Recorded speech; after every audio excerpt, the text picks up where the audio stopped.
Lo común no aspira a un mundo de la comunicación total.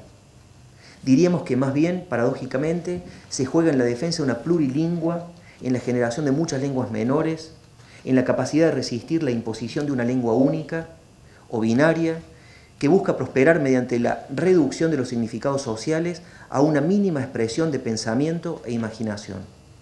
Más simple, que busca prosperar mediante la reducción del habla al formato de los media, no solamente en la política, también en el arte, en la filosofía, en la universidad.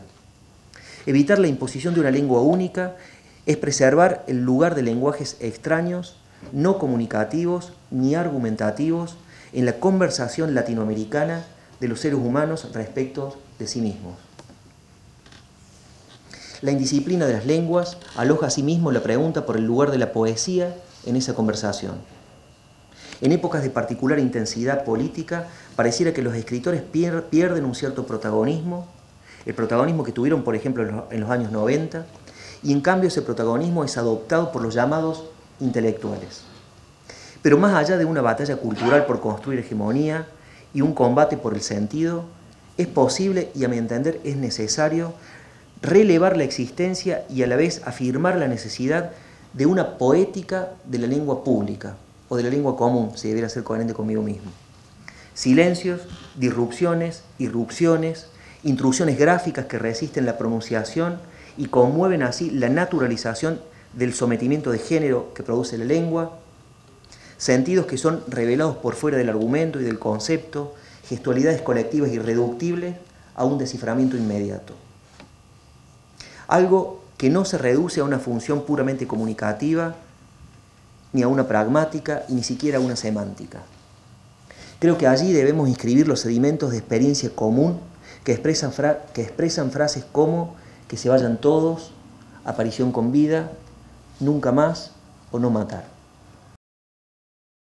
Hay una sintonía, en mi opinión, entre filósofos o teóricos y poetas en ese sentido, sobre todo porque hoy en día empieza a flotar otra vez la idea de lo que tienen en común los poetas y los teóricos, es un deseo de imaginar su inminente autoaniquilación en vista de un mundo en el cual su existencia ya no fuera necesaria.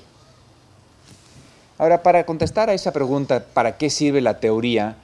Quisiera brevemente volver a invocar dos frases que eran muy comunes en las discusiones de los años 60 y 70 y que sirven en su contraposición para resumir el meollo del problema. Esa frase de Lenin podría ser muy relevante hoy en día, en la primera década del siglo XXI, sobre todo porque en el contexto de una crisis económica mundial, una guerra continua o guerras continuas y episodios intermitentes de revueltas y rebeliones también globales, se recibe tanto con entusiasmo como con escepticismo el creciente y renovado interés en la actividad teórica comunista.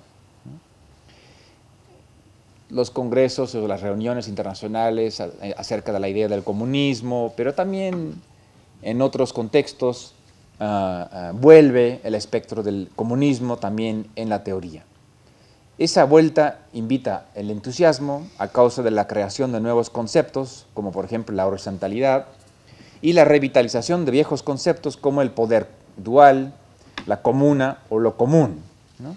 Pero también invitan el escepticismo, porque se percibe que hay aún una brecha que continúa separando a la teoría de las prácticas que se desarrollan en las calles.